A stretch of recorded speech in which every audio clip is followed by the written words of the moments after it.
Hazrat Zayd bin Arqam radiyallahu anhu says, while I was accompanying my uncle Hazrat Saeed bin Ubadah radiyallahu anhu, I heard Abdullah bin Ubay say, do not expand on the people who are with Allah's apostle until they disperse, and that if we return to Medina, the one most honorable will surely expel therefrom the one most mean.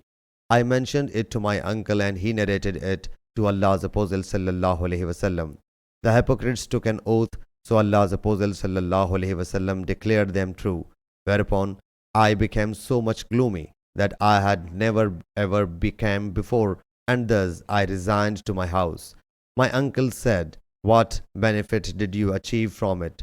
The Prophet sallallahu alaihi wasallam declared you a liar as well as God displeased with you.